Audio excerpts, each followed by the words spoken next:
بسم الله الرحمن الرحيم الحمد لله رب العالمين والصلاة والسلام على أشرف الأنبياء والمرسلين سيدنا ونبينا ومولانا محمد صلى الله عليه وسلم وعلى آله وأصحابه ومن تبعهم بإحسان إلى يوم الدين سبحانك لا علم لنا إلا ما علمتنا إنك أنت العليم الحكيم اللهم لا سهل إلا ما جعلته سهلا وأنت تجعل الحزن إذا شئت سهلا اللهم اشرح صدورنا ويسر أمورنا واحلل عقدة من ألسنتنا يا رب العالمين.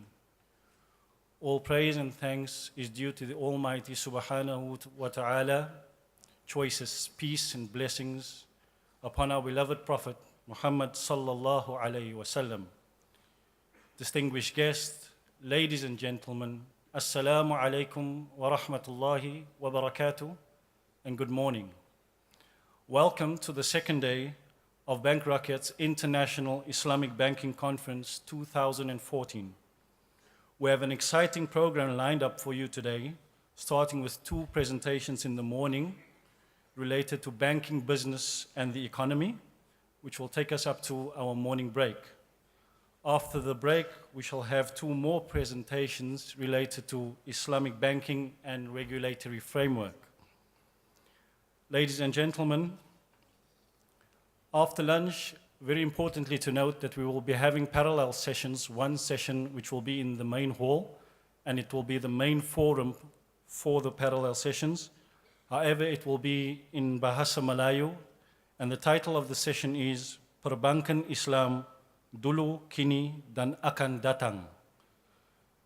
The other session will be held in the room next door, which is the banquet hall, the dialogue session entitled Risk and Compliance Aspects of Islamic Banking. Ladies and gentlemen, our first session today, we have two presenters. The first presenter will present a paper on the impact of banking business in the real economy.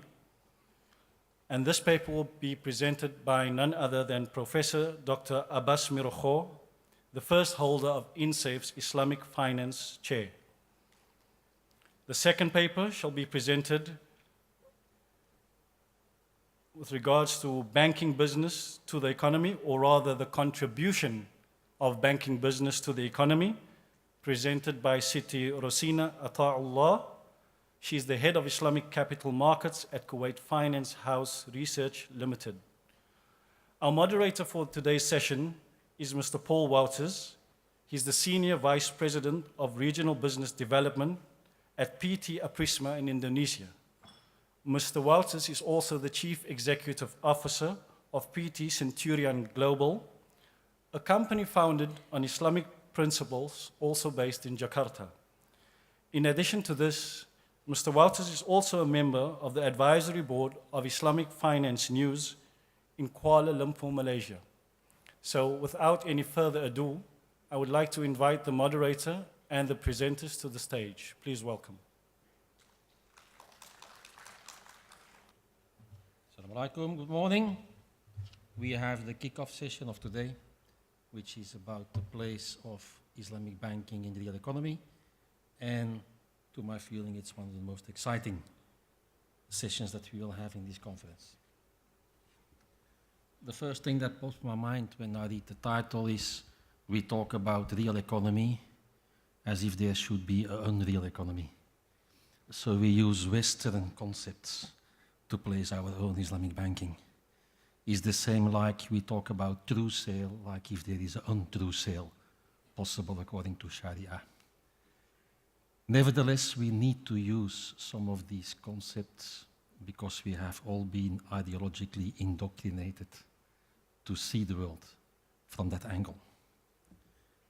The place of Islamic banking in our economy. Before, I was so lucky to live in Istanbul, Turkey for 10 years. And we had Islamic banking there. And what we did say is, yes, we have so many percentage, well, 4% of the deposits of the market. But actually, that was not what the talk was about. Conventional banks, as we all know, make the big money, the real money, not in the intermediary function. Is what when we talk about banking, it's about intermediary. But for the banks themselves, it's not about that. They make the big money in speculative transactions, in synthetic transactions, in what I would call the financial cloud. Islamic banks don't have that access. In Turkey, the only way to make money was by pumping the deposits directly back in the economy. And the consequence of this was that the Turkish Islamic banks had 4% of deposits, but were financing 7 to 8% of the Turkish economy. This is when you start talking. This is when the government starts listening to you, because you have power. In Malaysia, it should be the same. Our conventional banks use large parts of the deposits in the cloud to make non-existing money, to make that grow. Islamic banks should have that added value, that contribution, that added contribution to the Malaysian economy. When people understand that the money they give to the bank gets injected directly back into their lives, that is an added argument. My two presenters, I hope, will talk a little bit about that. The second thing when we talk about economic impact is that we don't always realize that the financial products at offer in conventional are designed to meet the needs and the desires of the Western world. And that is the ego, that is me and now. There is no place for middle thinking, there is no place for long term, there is no place for the hereafter. These products are designed for me now. Let me use that image. When I go to a bakery next to a health store, they will sell bread. But that offer from that bakery will be very different from the bakery that is living next to a gourmet salon. Okay? We have to realize that all the financial products that are at offer in conventional world are designed for the gourmet salon. Okay? And we should ask ourselves that question. Are we designing our products to be truly Islamic? Or are we only redesigning the Me Now products with an Islamic jacket? Suppose we live in a true Islamic economy. Would the product offering be the same? Or would the product offering be different? Is what we have at offer really transformative? Or is it actually supporting the model that we claim to fight? Okay? This is an awareness. You have to realize that. I will leave the floor to the speakers to maybe address those issues a little bit. Lastly, in our zeal to compete with conventional banking, I have the feeling sometimes that we have managed to secularize Islamic finance.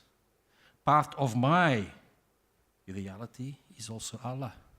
And I wonder where he is. And then I usually tell this story about this man waking up in the morning. And his family is hungry.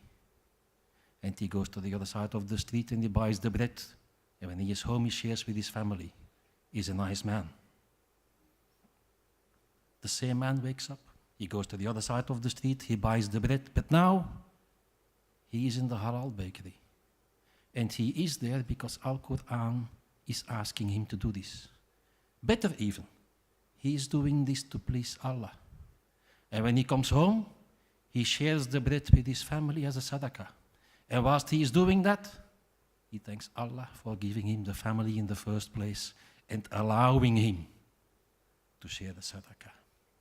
And that is where I wonder where Allah is in our Islamic finance.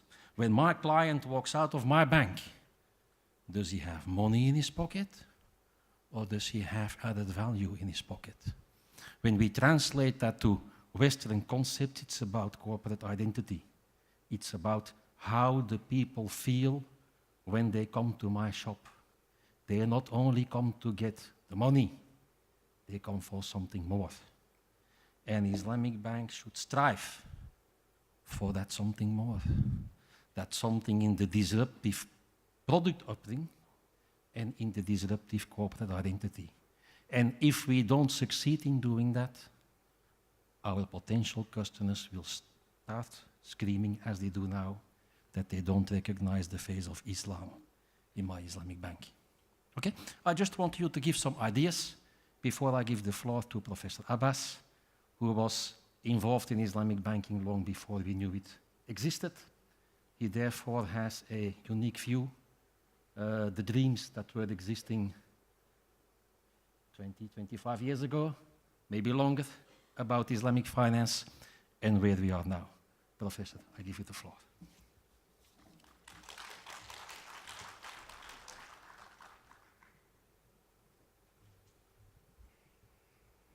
أعوذ بالله من الشيطان الرجيم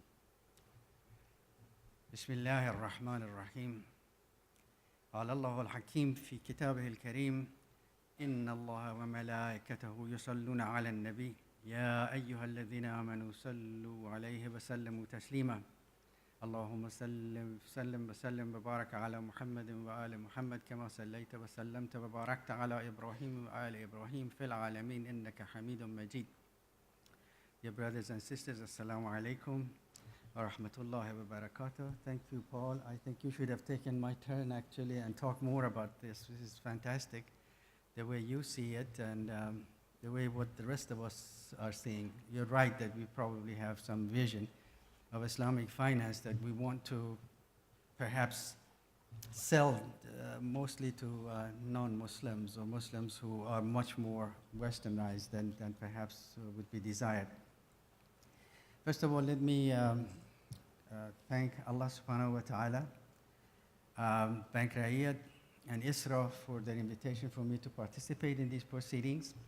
Secondly, to congratulate Bank Rakyat on their 60th anniversary. Thirdly, to congratulate Bank Rakyat and ISRA for this wonderful book that was just published on maxims, legal maxims in Islamic finance. I think this is going to be a major contribution for those who are unfamiliar with things. And it's very, very critical to know these maxims because maxims are now converted in ordinary language of Islamic finance into maqula, yani sayings, not that they have any basis in actual sunnah and also the ahadith of Rasul sallallahu alaihi wasallam. So I recommend that book to everybody who is interested actually in thinking deeply about where Islamic finance is and where it needs to go based on the guidance of Rasul sallallahu alaihi wasallam and the Quran. I thank organizers for putting me on the second day and before our sister's presentation because it's very comprehensive. It's good to be on the second day because you can sail on the creative thoughts of the earlier sessions. And yesterday was very nice sessions and I learned a lot. It was good to have, to listen to a very nice legal mind intervention by Honorable Tun Abdul Hamid, who at the end of his talk came up with his own maxim that anything that is Sharia compliant is also maqasid compliant. And he cut through the cloud of unknowing about whether or not something which is Sharia compliant has to also be maqasid compliant, as one of the brothers said yesterday, as if there are two different criteria. The difference is, of course, the Sharia is from the Quran. لكل منكم جعلنا شرعة ومنهاجا. But maqasid isn't. Maqasid is ijtihadi. And as you can see, it can contract or expand depending on the scholar who's dealing with it, the mujtahid. Starting with Imam al-Haramain al-Juwayni all the way down to, let's say, Taha Alwani, you have seen the numbers increase or decrease. I mean, the last one, Dr. Taha Alwani, has actually reduced it to three maqasid. Not 5, not 7, not 10, as is done elsewhere. Anyway, it was a very good session. I enjoyed it. And today, of course, the discussion that's going on after me is more comprehensive about, and it starts from the point of expression that Islamic finance is all about risk sharing. I thought I would talk a little bit about what leads to that idea that Islamic finance is all about risk sharing. You were here yesterday, you heard the idea of profit and loss sharing being used as interchangeably with risk sharing. They are not the same thing. Why aren't they the same thing? Well, if you are going to have profit-loss sharing, prior to that, something else has to happen. In other words, there has to be a decision on a sharing rule, on a sharing principle. In other words, deciding on one side of the transaction and the other side of the transaction, they have to decide together how they are going to share the profit or loss. And that depends on a share parameter. That share parameter depends on the expectations of both parties about the future. Therefore, if you are going to speculate or think about the future before you decide to share something which is coming ex post, after the deal is made, after the production is made, after it's brought to the market, that's sold, and made profit or loss, how will it be shared? You have to decide about expectational picture of the future of returns or losses. That means you are in the realm of probability, you are in the realm of risk. So sharing profit or losses means at some point in time, long before profits are realized or losses are accrued, you have to decide on a probability basis how you're going to share the risk. And that risk will depend on two things. What is your estimate, meaning each side of the transaction? What is your expectations of the future, one, and then secondly, on your ability to carry that risk. This is why profit-loss sharing is antecedent, not precedent, antecedent to risk sharing. And therefore, if you say, what is Islamic finance is about? People say, well, it's about profit and loss sharing. And this sort of stuck from the very early, as Paul mentioned. This was actually started 40 years ago. When you go back and look at the history, how it came up about, was precisely because of this maqula, or this axiom, that al-ghunm bil-ghurm. The idea of this maxim came up because when you look at 275, Allah subhanahu wa ta'ala says, وَحَلَّ اللَّهُ الْبَيْعَ وَحَرَّمَ الرِّبَى. So harram al-riba is clear, tahrim of riba. It was just a question early days about what is interest rate riba or not. Majority or consensus of the fuqaha and Muslim economists at the time was that indeed interest is a ziyada, and a ziyada constitutes riba, therefore interest is riba. That was settled. The question of the first part of this part of the ayah 275, أَحَلَّ اللَّهُ الْبَيْعَ. This is in fact the necessary condition or the first of the principle of how to organize Islamic economy and Islamic finance. The idea is that transactions have to be bay' transactions. So we say, what is bay' and bay'? You go to looking up dictionaries of the Quran, let's say Lisan al-Arab of Ibn Manzur rahmatullah alayh, or look at Taj al-Arus, look at Raghab Isfahani's book, anything you go look at, the definition of bay' is al-mubadalat al-mal bil-mal. Mubadalat al-mal bil-mal, exchange of properties. In other words, in any Islamic transaction, economic pure or finance pure, you have to have complete transfer of property rights.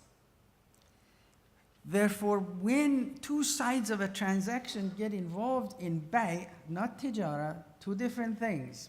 Like unfortunately, because the ordinary language of Arabic, bay' and shara are all treated the same, for this reason, translators always translate 275 as Allah subhanahu wa ta'ala has indeed permitted trade.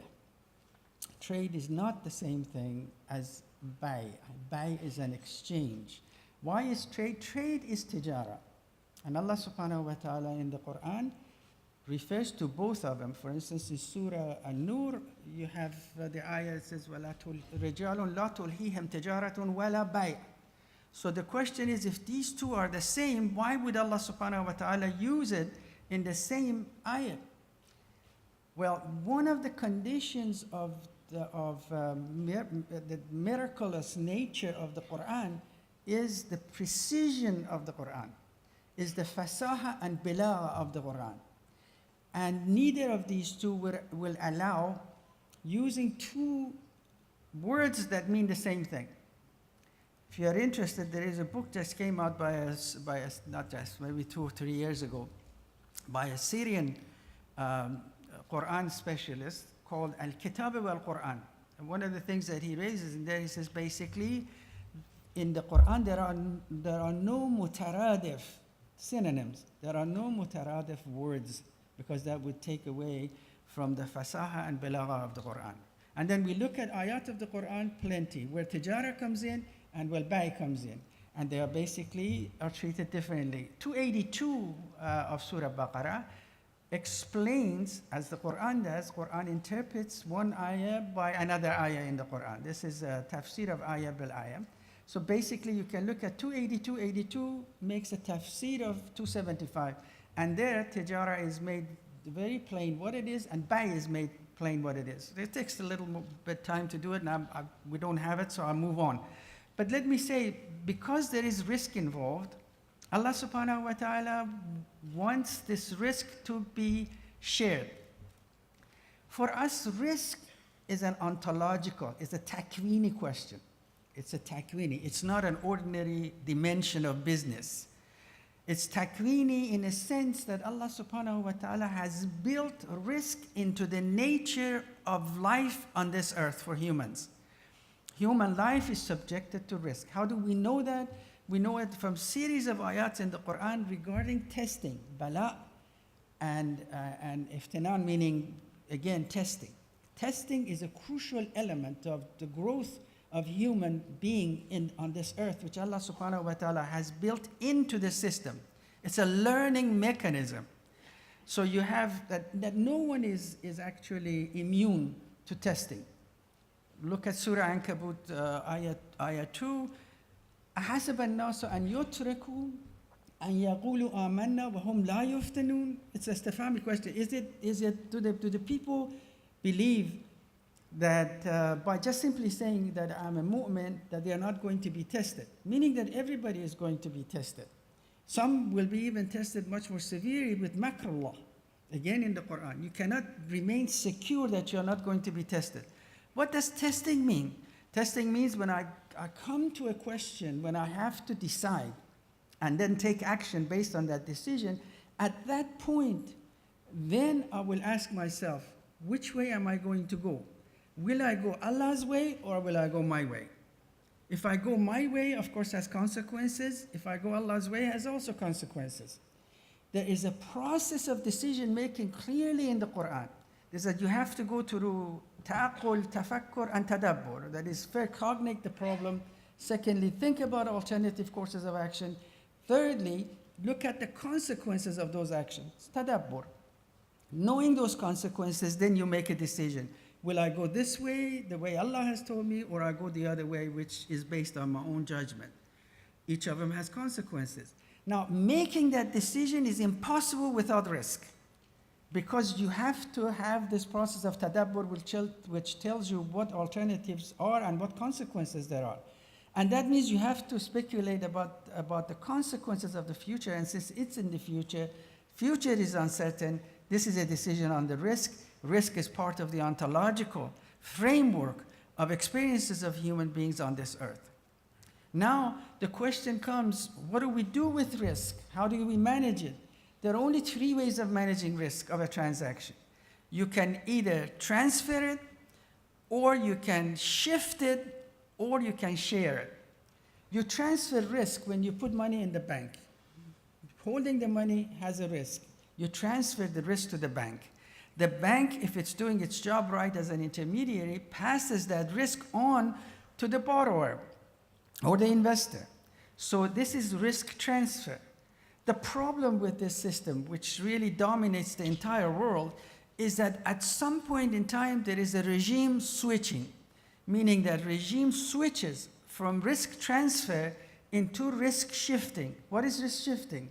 is when two sides of a transaction decide to shift the risk to a third party who has no knowledge and has not consented to this operation.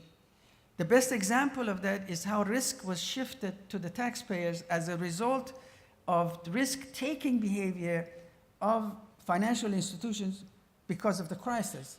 During the crisis, this is what was happening. Prior to the crisis, both the institutions and their customers were actually involved in shifting the risk because of, yesterday, Mr. Hanif explained the fact that the problem is that when you have guarantees, deposit guarantees through the central bank, it creates moral hazard.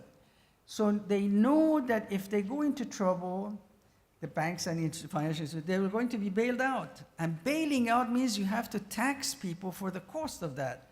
And people have neither consented to this, nor did they have any knowledge of it. Consequently, this is risk shifting.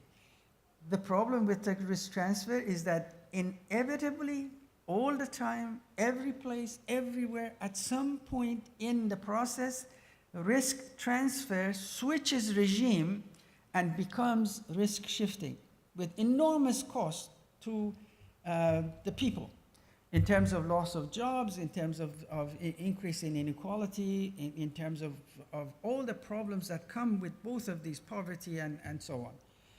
So the only alternative then left is risk sharing, meaning basically the risk of a transaction has to be shared between the two sides of the transaction.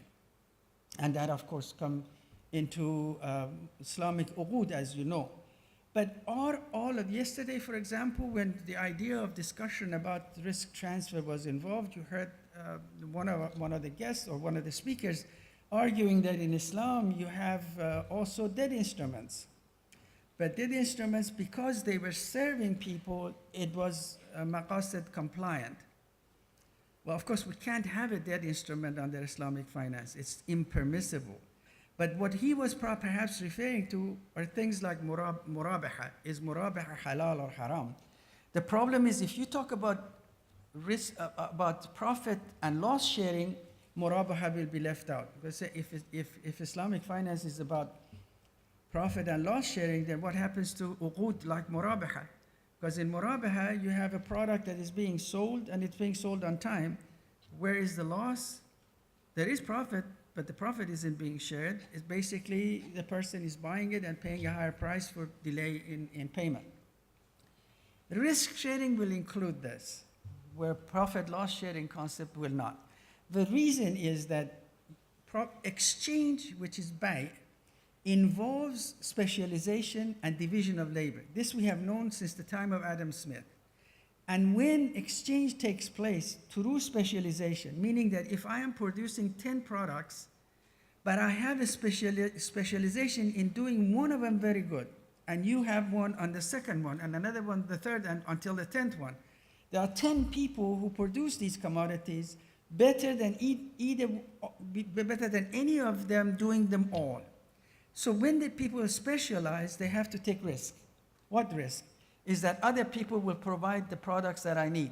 So I'm producing wheat, I'm producing barley, I'm producing sheep, I'm producing cattle. But if I let all of them go and just produce cattle because I specialize in it, in order to exchange it for what I need, that basically involves risk. I have to take a risk to assume that other people will provide what I need. Therefore, when you talk about risk sharing, all the uquds are combined. If you talk about profit loss sharing, they are not. So there is reason why we must go with the idea of risk sharing long before we start talking about profit loss sharing. I think I have maybe 5 minutes. Let me just talk briefly about how, if supposing that we are lucky and Allah helps us, and all of a sudden, Muslim countries decide that they're going to turn the entire banking system into a risk-sharing system, the system that Paul was talking about. How do you regulate it? The present regulatory structure and supervision is based on risk transfer.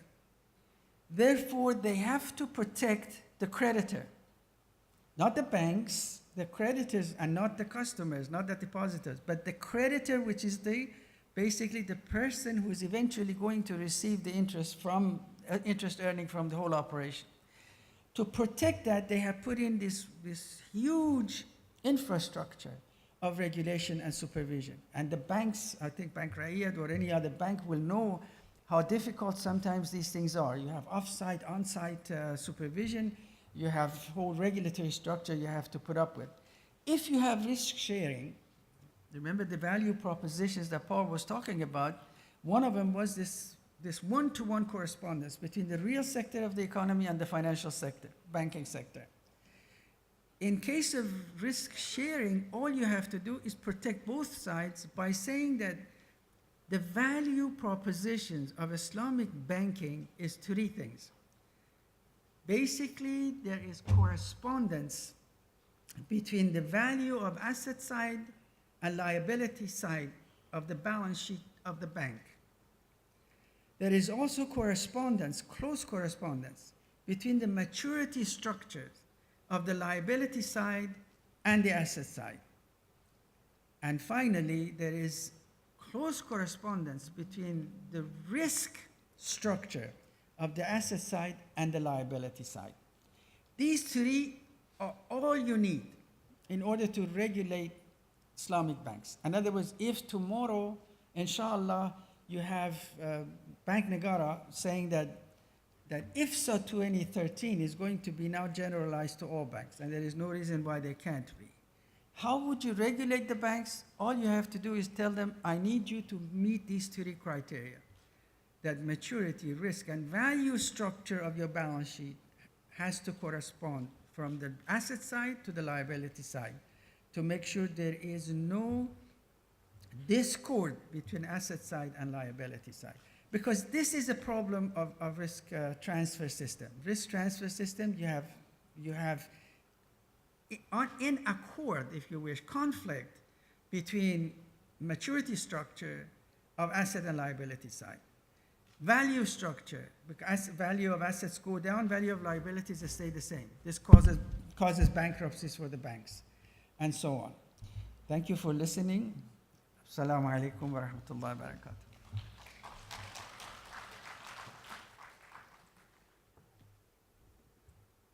Thank you, Professor, for this rich, inspiring talk.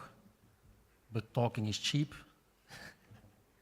Sometimes we need some facts and numbers and organized presentation. And so kindly invite Siti Rosina. Thank you. Bismillahirrahmanirrahim. Assalamualaikum warahmatullahi wabarakatuh. And a very good morning to everyone. Firstly, I would like to thank Bank Rakyat for organizing this event, and to congratulate Bank Rakyat again and ISRA for choosing the team that is very much needed for the industry.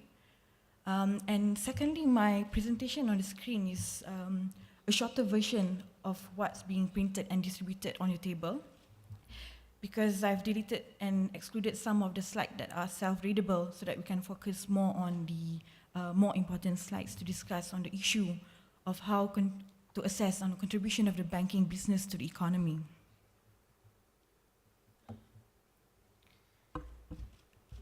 And to discuss this topic, I think Prof. Abbas has excellently discussed on the aspect of risk sharing, and he's one of the renowned scholars in this area, and we have learned a lot from his presentation just now. And for my presentation, I would like to structure the presentation into three main areas. First, let's look on the banking system as enabler of economic growth, as a refresher in terms of what are the fundamental roles of financial institutions in the economic vein of the global and financial economic landscape. And secondly, then we'll see how robust and what is the progress of the Islamic finance globally.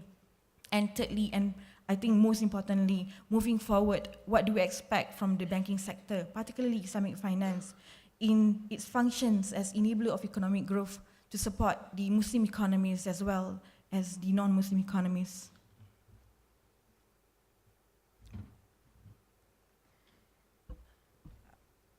I think for financial institutions, they play an important role today, especially in the current economic financial landscape, which is very much integrated and interconnected.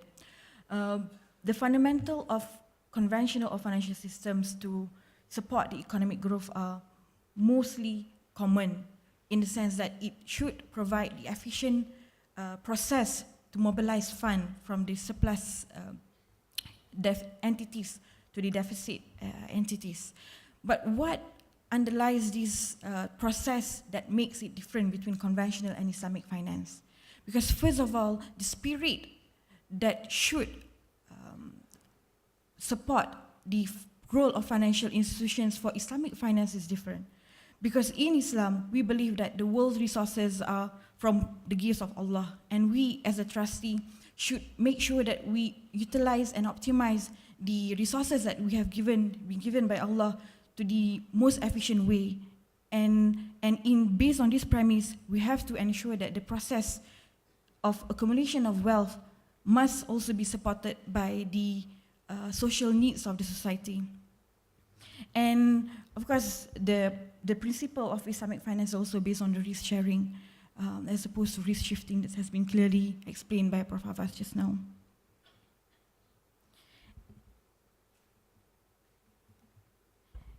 And this is what I tried to illustrate in terms of risk distribution and controls in an Islamic financial institutions. Because as discussed just now, Islamic finance is about risk sharing. But to a certain extent, Islamic finance also allow and should also functions to facilitate exchange and trade, which somehow is termed as risk transfer. And on the liability side, Islamic finance, Islamic bank should function as intermediary that support the safe custody deposits, as well as to allocate the certain financial resources to investment opportunities, for example, Mudarabah ventures. And what unique is that Islamic banking and Islamic financial system has its own safeguards. And also these safeguards must be and should be guided by regulators as well as industry players. In the case of Islamic banking model, for say, there are several elements that should be put in place. For example, the market conduct, because from the consumer perspective and the corporate perspective, they are looking at the end products. However, the process of achieving the end products and the use of the financial solutions must be undertaken with the proper conduct and practices that are based on Sharia principle. For example, in terms of the recognition of income in the context of late payment charges. This is why Bank Negara has imposed some deterrent mechanism to ensure the market practices of Islamic financial solution, but to a certain extent, relates with the Sharia principle in terms of recognition of income of the late payment charges. And on the second aspect, of course, as we know, Islamic financial investment activities are also governed by the specific boundaries in terms of investment activities that can be invested in. And as just now rightfully mentioned by Prof. Abbas, and also by Paul, that the spirit of this investment must be in the way of Allah. And this is what we expect to see from Islamic banking perspective, is to facilitate the customer and to facilitate the mankind in providing such facilities to the society and to the global financial landscape. And of course, integration with the social economic vehicle is another distinctive features of Islamic banks, where and we have also seen some of progress in the current financial landscape, where Islamic banks are now gradually integrating the social economic vehicles into the Islamic financial institutions, although maybe in only selected markets. But we hope to see more of this integration between socio-economic vehicles together with the financial system to create a more equitable framework to the society, because we should ensure that what are we creating in terms of wealth are also given to the society in an equitable manner. I think I don't have to repeat this thing, because I think Prof. Abbas has clearly explained the merits of Islamic economic system, which promotes materiality and validity of transaction, as well as to promote risk sharing in the society.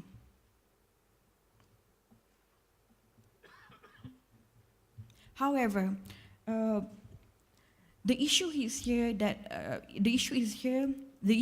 is that Islamic banking and Islamic financial system are operating in a conventional framework, conventionally regulated institutions, and conventionally talent and also conventionally driven profit maximization objective. However, as such, Islamic banking faces daunting challenges. In addition to that, Islamic finance is also interconnected globally, starting to gradually internalize, which then expose Islamic finance to another set of challenges, globalization challenges, because we know Islamic banking jurisdictions are mostly emerging markets in the likes of Turkey, Qatar, Malaysia, Indonesia. These are emerging markets, and emerging markets are entering into a new phase of crisis due to their extensive dependency to the income flows from the advanced economy. That's one. Another set of challenges is in terms of the global reformation, in terms of regulation, with regards to capital, adequacy, liquidity, and also some other financial re-engineering that has been done and is taking place at global level. Apart from Islamic banking searching its soul to further and to better intermediate Islamic finance in a more Sharia-driven way, Islamic banking are exposed to these sets of challenges, which we hope Islamic banking will not be secularized, as what Paul mentioned just now, and try to move in the good direction. That's why I think Bank Rakyat having this team is very timely and relevant to ensure that in charting the path of the future of Islamic finance, we continuously be reminded what are the fundamental of Islamic banking principle. And let's look at the second part of my presentation, which we will see on the growing relevance of Islamic finance and the state of Islamic financial industry globally. In 1990s, the asset size of the Islamic financial system is just 150 billion. Now, the industry has evolved to almost $2 trillion as at first half of 2014. And what's more important is that Islamic banking services has evolved to serve various economic sectors, for instance, power and utilities, transportation, manufacturing, agriculture, and also aviation and so on, although at different scale, but this is some progress development that the industry has made to further support the real economic activities needed by the global economy. And out of this 2 trillion Islamic financial assets is mainly dominated by banking sector, which put us further importance of the banking sector and how it should mold the system in terms of the practices of the Islamic banking players. And the top 10 Islamic banking jurisdictions as now is being led by Saudi Arabia and also Kuwait, which they have mostly 50% market share in their domestic banking system. And then further led by Malaysia, Qatar, and also Bangladesh, which they have about 20 to 30% of market share.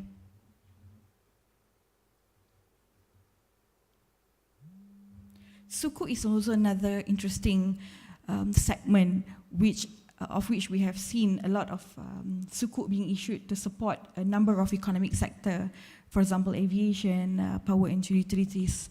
And sukuk is also another attractions to the conventional players, where we have seen a number of sovereigns from non-OIC countries has ventured into the foray of sukuk by issuing sovereign sukuk this year in the likes of Hong Kong, South Africa, Luxembourg, Senegal, and also the UK. And the next two slides will share on some of developments in the area of Islamic banking and finance in selected countries. Here, this slide presents some of the findings in terms of Islamic finance, state of development, as well their contribution to the economy and supporting financial inclusion of Islamic finance in respective country, in Turkey, Indonesia, Saudi, as well as Malaysia. And the next slide is how Islamic banking has also made an impact in selected non-Muslim countries, which we hope to see, because once the Western countries understand the value proposition of Islamic finance, they would strive to see and to emulate what's the benefits of it into their own conventional system, we hope. And lastly, this is what we should be discussing on in terms of future contributions of Islamic banking in this real sector. Especially, we have to understand there are some painful statistics that we have to analyze, especially in the Muslim economies. Firstly, if you look into the world's population, 22.6% of the world population are from OIC countries. However, these OIC economies only contributes 11 to 3% of the world GDP. That's one. The second painful statistic is that the gap between average per capita of world economy vis-a-vis the OIC GDP per capita is widening. That's the second one. And the third one, if we see in terms of the composition of OIC countries, 18 OIC countries are classified as the low-income country group of the World Bank, which only contributing 0.5 trillion of the OIC total GDP. This is something that we have to ponder and to look into what are the future roles expected for Islamic banking to play. This is another issue. Poverty is another core challenge in the OIC economies, because over 23% of the OIC populations lives below than USD 1.2 dollar per day poverty line, which relates to the needs or the focus that we should drive in terms of enabling Islamic banking to support the economic growth required by the Muslim economies. At KFH Research, we have embarked on a project with the World Bank to look into how Islamic finance can alleviate poverty and to enact greater financial inclusion in the global economies. Because financial inclusion is another issue for most of Muslim economies, because if you look at the statistic, 28% of OIC population had an account in financial institution as compared to the advanced economy, which 91.6% of population had an account.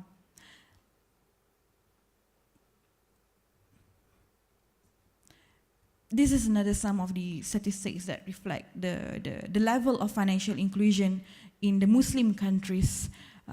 We can see as compared to non-Muslim countries, the population that have formal account in Muslim countries is just 24% compared to non-Muslim 44%. And religious reasons are among the identified factors that restrict the financial inclusion in these countries as per research that has been done by the World Bank. So this makes us think at global level and macro level, if you look into the function of Islamic financial institutions, is to support economic activities, to enact financial inclusion, as well as to alleviate poverty. These are the critical needs of the Muslim economies, as well as in other non-Muslim economies. Apart from that, looking at the potential of the system, we know that halal industry is also another interesting area that has been explored by Western countries. They are now becoming exporters to the halal sectors in the food and beverages particularly. But however, in the process of achieving a complete set framework for the halal sector, there is a critical need to look into how we can provide end-to-end Sharia compliant solutions to the halal sector. to ensure that the development of halal industry is being carried out by in Sharia way. And if you look at current market gaps, there is a huge gap in terms of Islamic trade facilities to support the trade, Islamic trade, halal trade potentials. Currently, the estimated trade finance facilities by Islamic Bank is just 200 billion. However, the total trade financing of the OIC country is now about USD 4 trillion. And interestingly, there's a huge gap to support this sector. And these are also the critical sector to support SME and entrepreneurship development in most of the world. And of course, Wakaf is also another interesting area and propositions to the Islamic financial system. These are some of the examples that has been initiated by the market, and we hope to see more of innovative structure that link formal financial system with the Wakaf as one of the successful social economic vehicles in the Muslim world.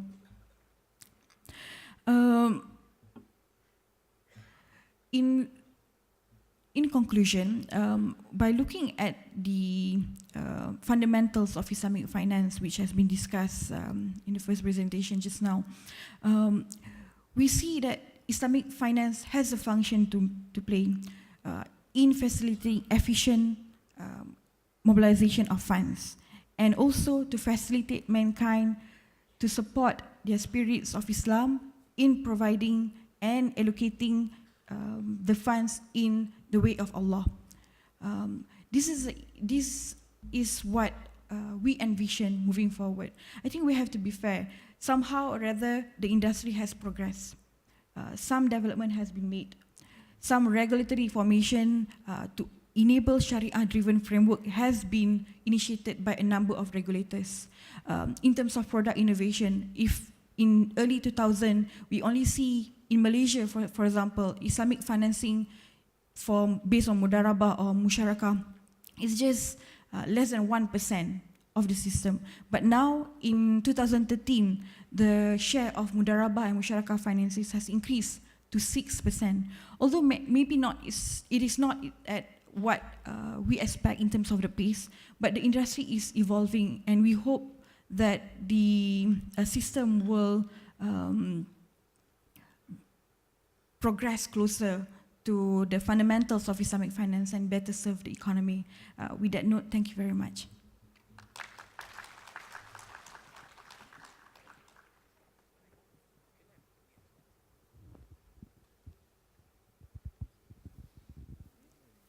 Thank you very much, Sita. We still have a lot of time, so let me kick off by asking some questions first to the panelists. Professor, I think all did read the literature produced in the 1950s about the, say, embryonic, modern or contemporary thinking on Islamic economy and Islamic finance. And what I remember from those books was that there was this hope of reaching a distributive justice on Islamic principles. Okay? That was the basic idea underlying. Now we are 60 years later, and at first sight it looks like Islamic banks are leverage or cornerstone in murabaha car financing rather than distributive justice. How is your feeling about all this development? Were the initial dreams too big? Were they non-realistic? Are we reaching them? Are we on the way? Or were it the wrong dreams?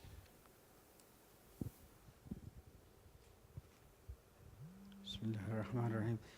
Thank you for that question. It's a very important question. First of all, on the question of distributive justice, as you perhaps know, this is much more a Western concept than it is an Islamic concept. Islamic, for instance, the book that Sayyid Qutb wrote about al-idala al-ijtimaiya, social justice. It was an idea that had been picked up from discussion of social justice among the Europeans and Americans. But in Islam itself, you have rules that Allah subhanahu wa ta'ala lays down in the Quran, and Rasul sallallahu alayhi wa sallam explains them.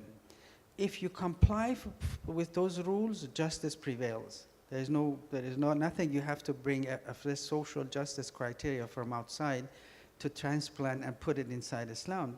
If the rules are followed, if the system is implemented fully, justice will prevail, period. Now, the dream was right in the sense that if you start with Islamic finance and Islamic economy, then this will guarantee distributive justice because they are following the rules of Allah subhanahu wa ta'ala and also the sunnah of Rasul sallallahu alaihi wasallam. The problem is that this is a very reasonably, I think, one ought to be fair, like our sister was saying, that this is a very young and industry and in a nascent stage of development. And 30 years of, which is really 30 years of operation, all we have. Before that, as you say, was dreamings. You know, I remember when I started, there were no Islamic banks. The one that was in Montgomery in Egypt had already gone out of business. And let us now, since you gave me a chance, let me pay tribute to Saudi Prince Al-Turki, who started the first truly Islamic bank in Geneva with his own money. And all of the contracts that he was actually buying and selling, they were all Islamic, meaning that there were no debt component to it at all. And of course, then other smart people got into the business and just brought these Western ideas into the banking system and moved with names that were names only, no substance. And so they changed the direction of Islamic finance. Had the Islamic finance stayed the way Prince Al-Turki, who's alive, by the way, still, Allah yahfazu, he's a wonderful person. He still contributes to discussions and everything. But he had his method continued, you probably would have seen a completely different direction that it went. As is, we have to be fair and say that there are a lot of constraints under which Islamic banks are operating. Some of them were referred to yesterday by Rafi Hanif. The fact of this lack of level playing field between equity and debt, where basically all the advantages are going to debt instruments, is one major problem that has to be removed. Monetary fiscal policies. Monetary policy lays a ground, a floor, if you wish, on the rate of return to finance. Fiscal policy also lays another one to financing. In other words, the finance comes from the central bank's decision on what the rate of interest ought to be. And fiscal policy, by borrowing, lays another floor as to exactly what, when you loan money, what you should expect at minimum. And so everything else is arranged accordingly. And there is nothing the banks can do given these two initial conditions which is set for them. Once you establish initial conditions, the fact is you cannot go below that. Otherwise, the cost of fund is not going to be competitive for you, and you're not going to make money. The other problem is that there is no instrument for these Islamic banks to be able to hedge future risks. Because usually in normal banking systems elsewhere, you have the government's fiscal policy issuing bonds. These bonds become instruments for long-term hedging of risk. Islamic banks do not have that. There is no bond which is issued, let's say sukuk, which is risk sharing by the fiscal policy. It's not there. Just basically borrowing, and there are bonds that are used by, let's say, Bank Negara, a central bank, and in order to affect monetary policy and transmit the signals to the private sector. So given all of these constraints, I think that still Islamic banks have done reasonably good job. The time is they're competing in a system in which there is a history of 450 years, the risk transfer industry, and the 30-year or 35-year-old system is trying to compete against that. we have to give it time. I think that one very, maybe a small step, but extremely significant step was Bank Negara's 2013 IFSA, wherein you have the dimension of risk sharing being introduced. Inshallah, if this will be successful and this can be expanded, at some point in time, inshallah, we have a system where you don't have a distinction between Islamic and non-Islamic banks, because frankly, the stability, which is another value proposition of Islamic finance, every society needs it, every economy needs it. So whether or not you label it as risk sharing or label it as Islamic finance, all societies, all economies need financially stable system, which they haven't had. We have just recently, we have had, recently, by recently mean the last 3 years, huge amount of empirical research has come out relating this credit creation by the banking system, relating it to debt creation, and debt creation to leverage creation, leverage creation to basically crises. So this system which is now in place, this risk transfer system, sooner or later is going to change. And I think when that happens, there's going to be a synergy, because most of our countries look at the West as still the dominant system to see what happens there before they do anything. And that other system is now looking for ways out, and you can see it in literature. Basically, everybody is suggesting you have to have greater degree of risk sharing and much less risk transfer.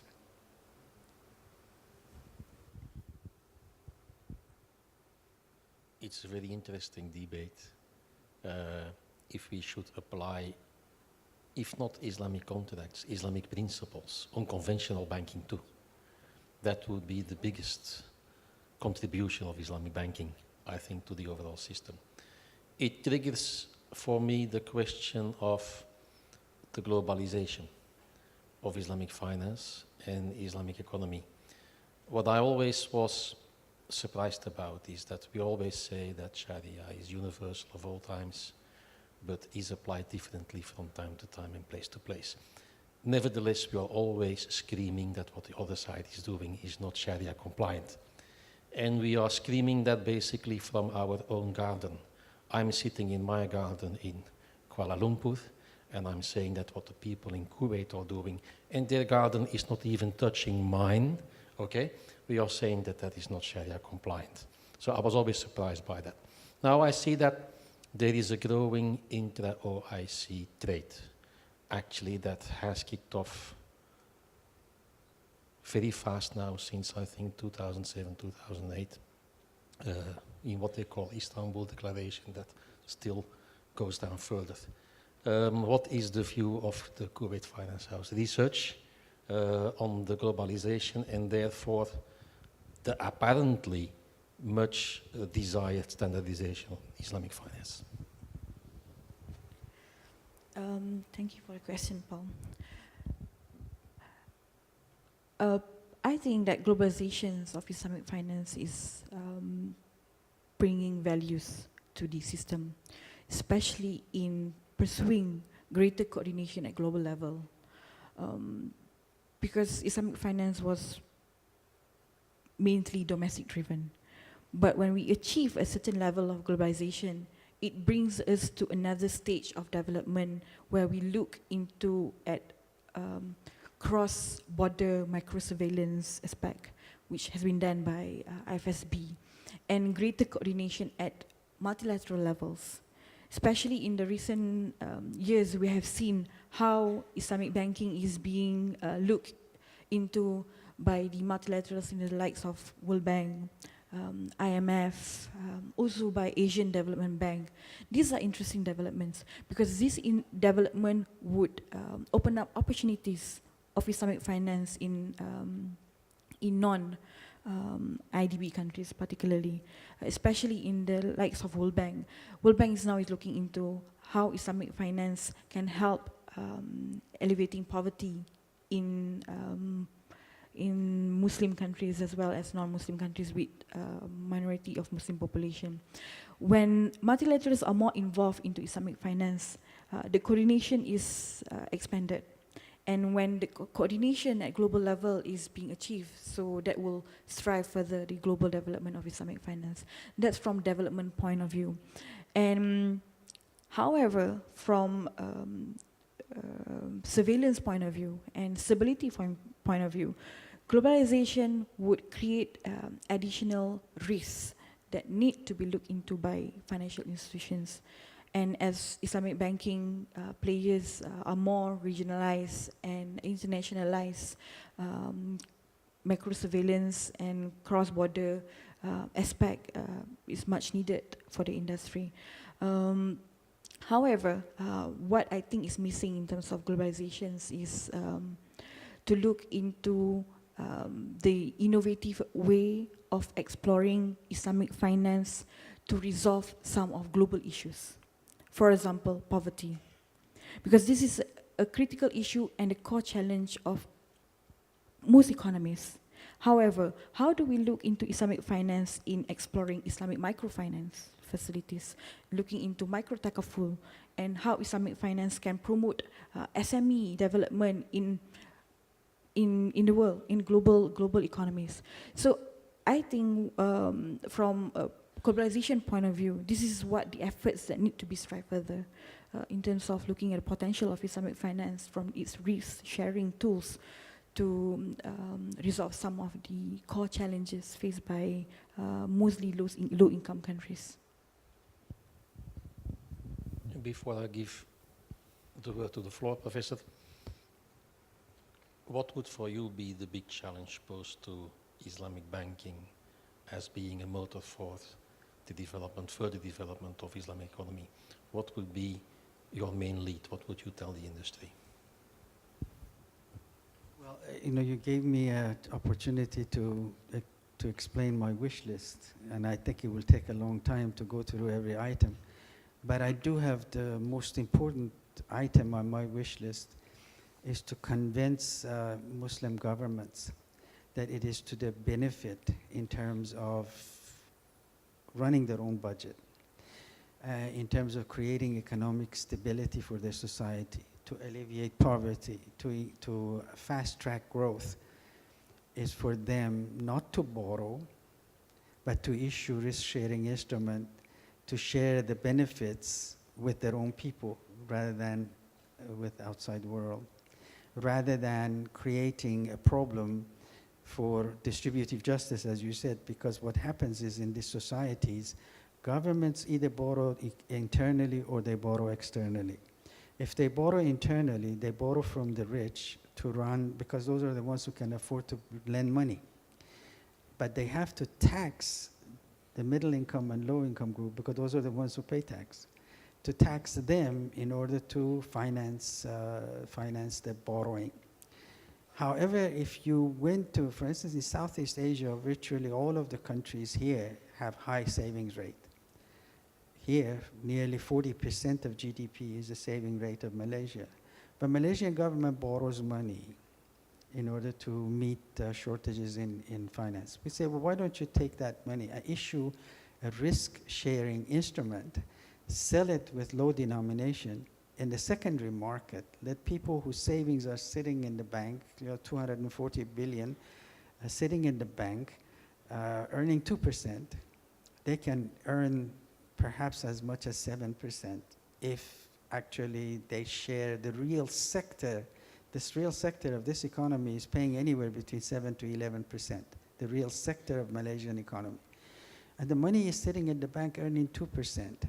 The government loans money with the central bank at 3%, but the government itself borrows money somewhere between 5 or 6%. So, but you can actually share the benefits of development, borrowing. 30 to 40% of budgets of all Islamic development, the Islamic countries come from development budget.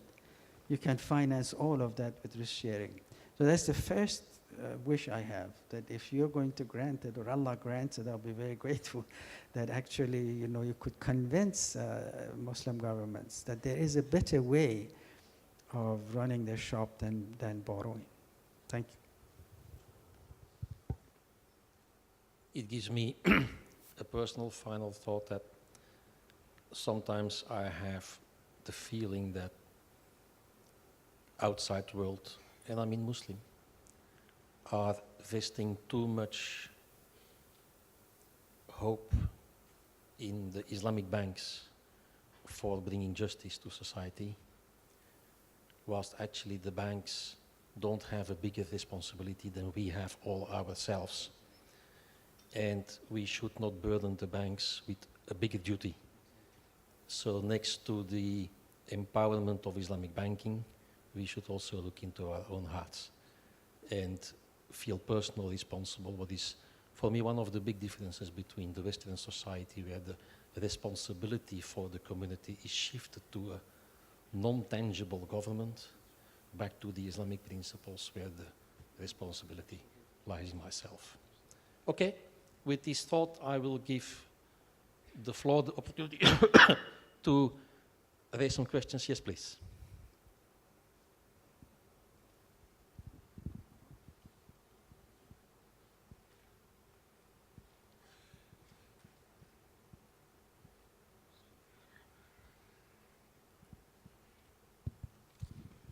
Bismillahirrahmanirrahim. Assalamualaikum warahmatullahi wabarakatuh. My name is Yunita.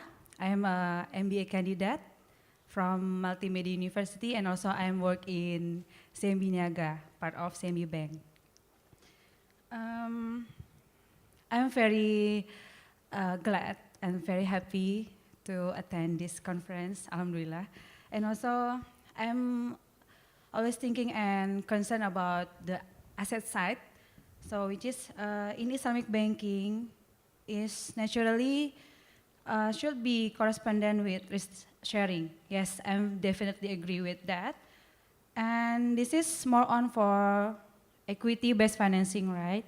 So it's like mudaroba or musyarakah. I'm observed that Islamic banking, especially for asset side, in my bank that I work, which is in Indonesia, still have tendency to avoid equity-based financing, such as mudaroba, even musyarakah. It might be because lack or maybe expertise of the bank limited to maintain or to assess the market. And the second, maybe also the practitioner of Islamic banking is coming from conventional bank as well. And the third issue is about pricing, because when we sell the product, we also face-to-face with conventional banking. So my question is, what are the practical suggestions or solutions for the employee in Islamic banking to answer that situation? This is for Professor Abbas. Thank you very much. Thank you very much for the question. Actually, for someone like yourself who has responsibility with the asset side of your bank, what I would recommend to you is to begin to take the first step to convince bank management to restructure the balance sheet of the bank. I mean, just simply doing it is going to start everything rolling. You just simply ask that take all the items of your balance sheet, rather than formulating like Basel ones or IFSP ones, because both of them are dealing really with risk transfer, not risk sharing.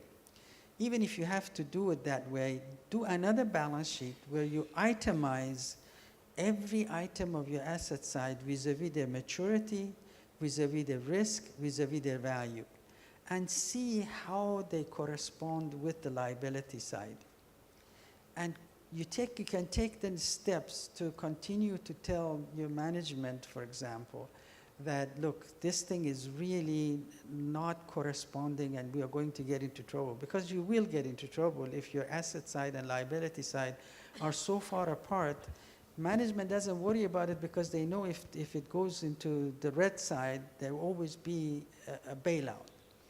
Because their deposits are insured and the banks are good, because the central bank has to worry about the safety and security of the banks because of the payment system.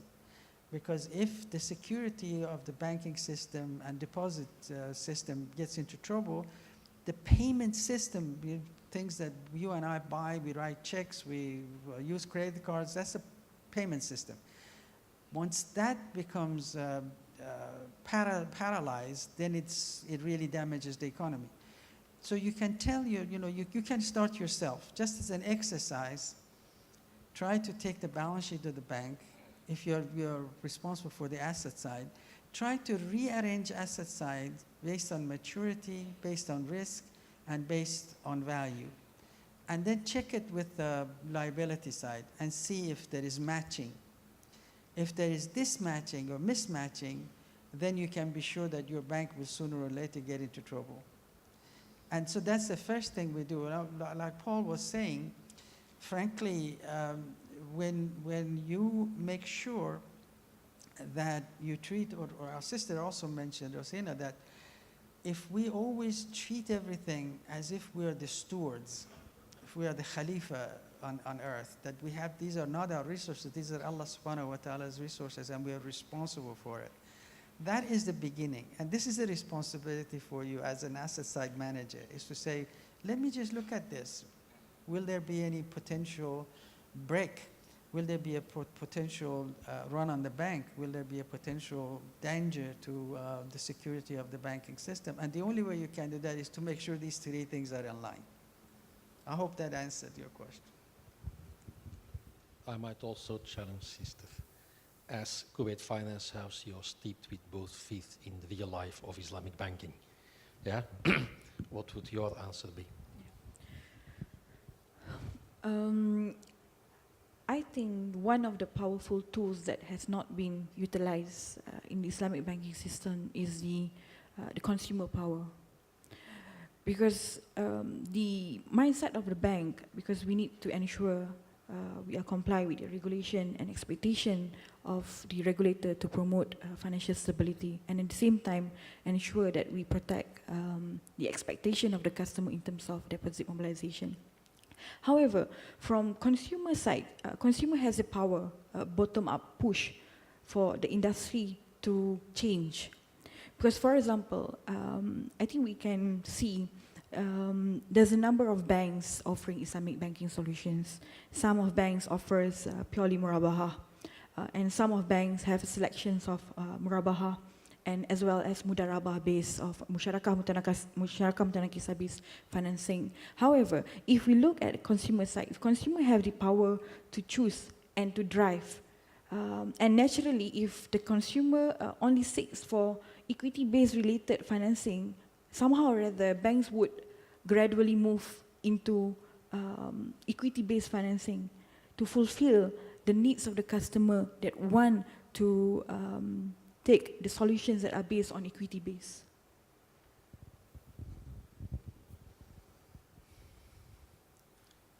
Yeah, again, it triggers personal reflections. All the Basel 1, 2, and so forth is all Western framework. And it is designed to propagate and to sustain the Western system. And Islamic banks, by willing to comply with those standards, are dragged into the Western conceptual framework. So in that sense, while actually the perception is that Basel is going to save us, Basel might kill us in the long time. Another reflection is that this is not a critique, but just a reflection. Again, we are ourselves so indoctrinated by Western thinking that we start subdividing a human being into a consumer and into, yes, and before we know it, prayers will be limited to Sunday mornings in church, yeah? Whilst on the contrary, we should see ourselves as whole human beings. This is not a critic, but this is just how difficult it is for us to step out of the Western framework. Any more questions on the floor? Yes, please, gentleman in front.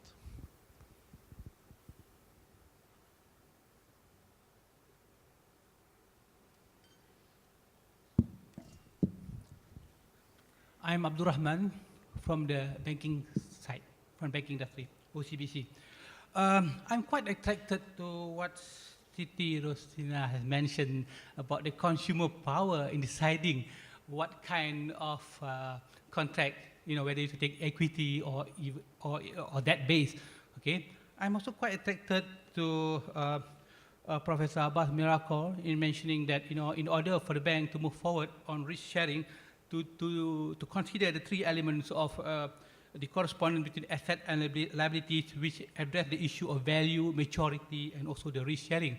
Now, coming from the angle on the banking side, I'd just like to share the idea, what actually the root cause of the bank not moving toward risk sharing.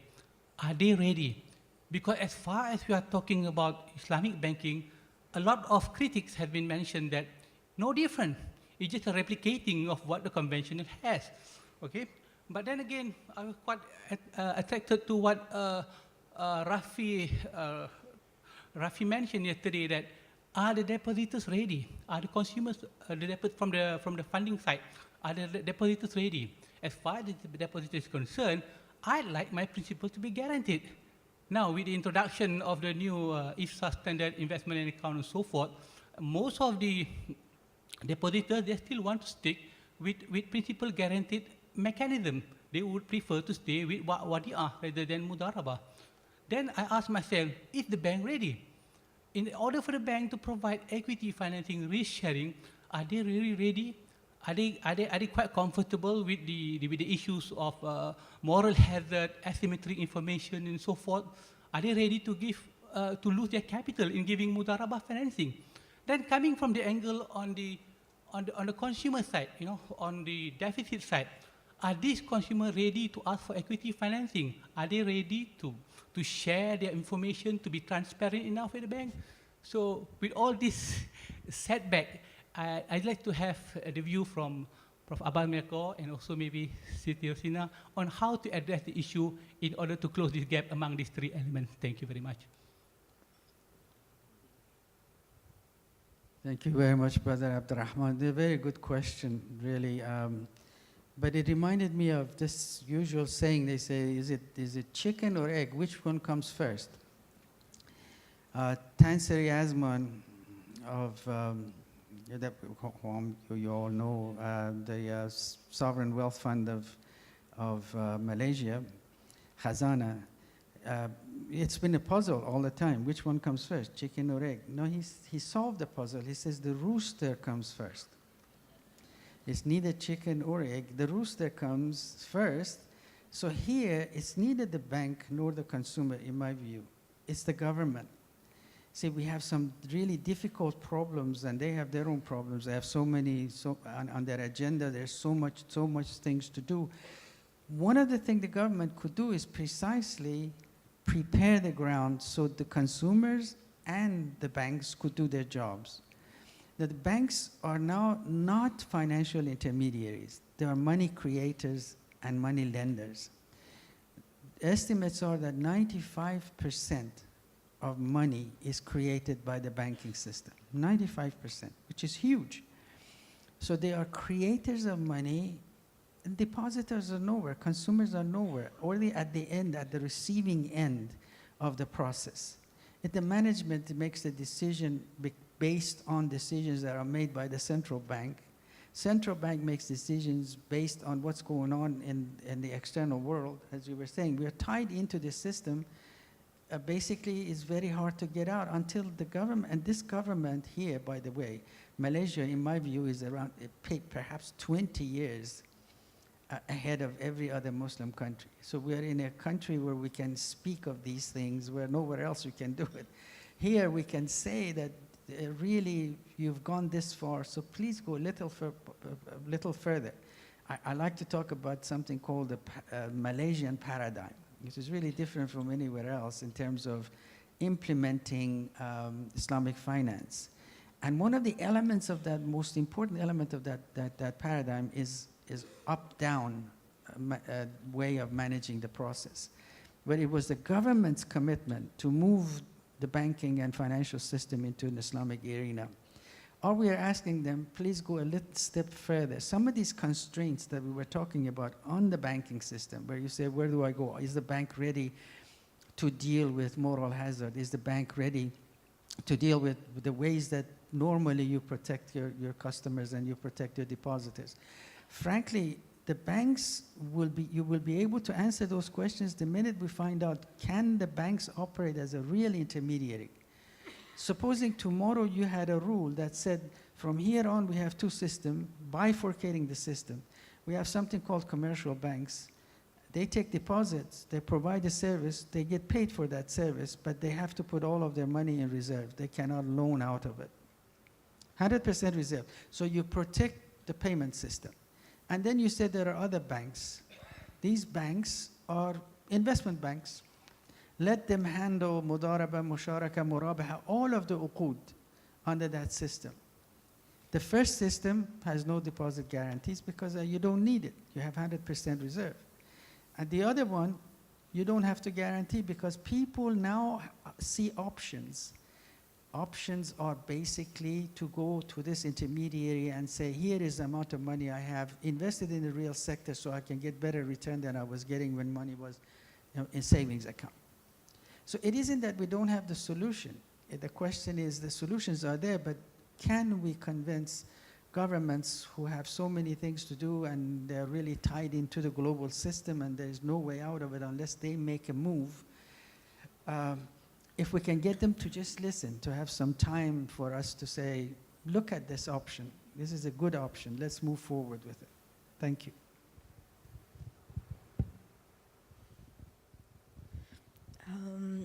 I think yes, this is a very valid question because readiness is very subjective. And what is unknown is a risk itself.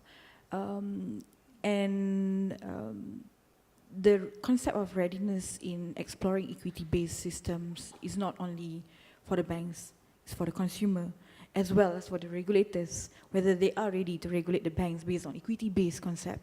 And different countries would have different state of readiness to reform their financial system to be more towards of equity-based. And the same goes to bank. Different bank would have different state of readiness. However, there will be the call of the regulator somehow to dictate and assess the macro level of readiness of industry to move forward. That has been the case in the Malaysian context as what mentioned by Prof. Abbas, because we never imagined that Islamic banking has progressed in Malaysia thus far. And at this stage where we have already achieved a certain aspect of market share and the level of maturity in terms of how Islamic banking institutions conduct their operations, then Bank Negara see the needs of the industry to do some reformation and provide greater clarity and guidance for them through a number of Sharia regulation and also some prudential framework for the industry to gradually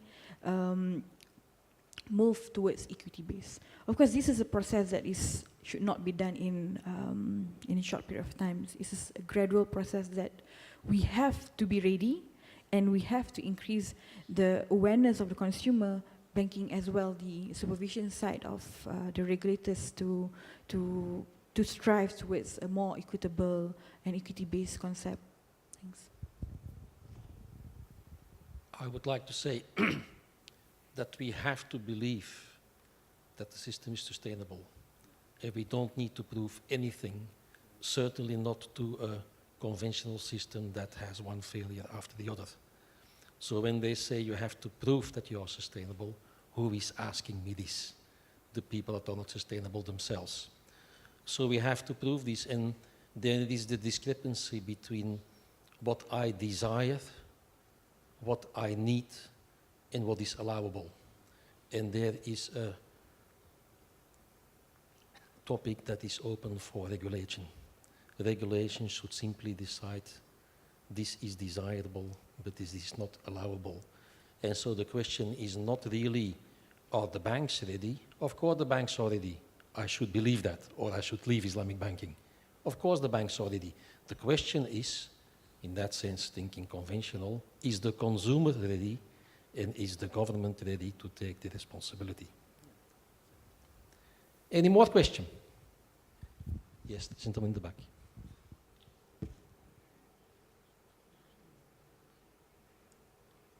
Assalamu alaikum. My name is Khairuddin and I'm a researcher and academic.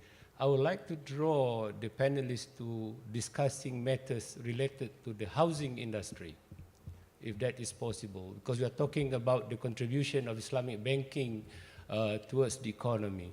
In this country, for example, one of the most critical problems facing consumers, and we're talking about consumer power, is housing needs.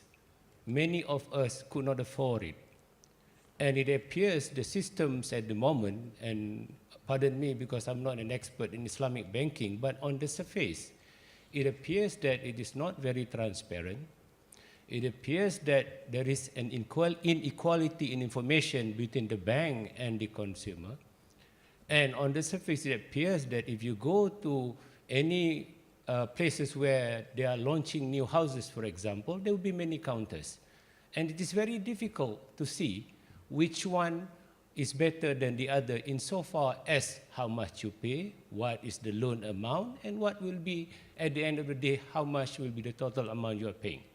So in this instant, it is very difficult for one to not say that there is little difference between the conventional and the Islamic banking, except for the point that many believe that the interest, or rather the keuntungan, is fixed.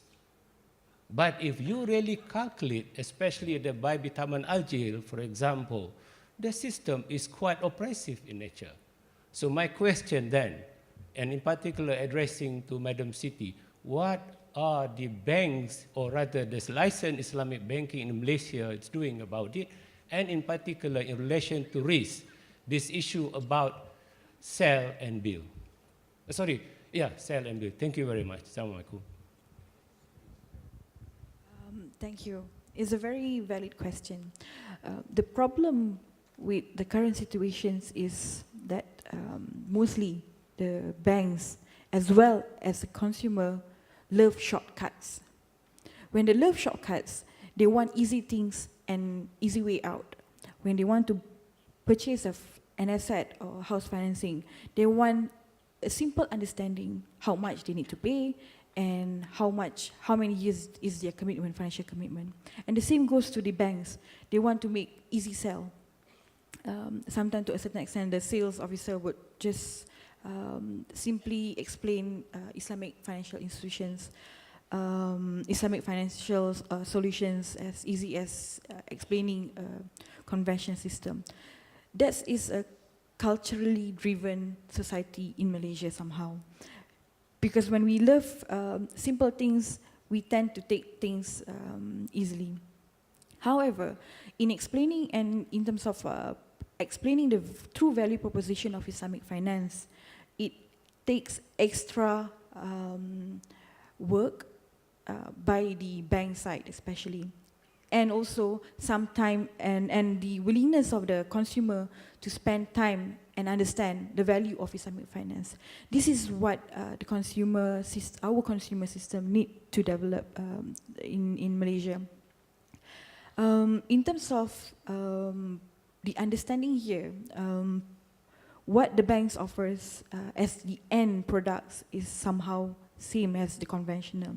However, the process of delivering the end products is different in terms of the structure, in terms of the governance, in terms of the recognition of several aspects of Islamic finance income.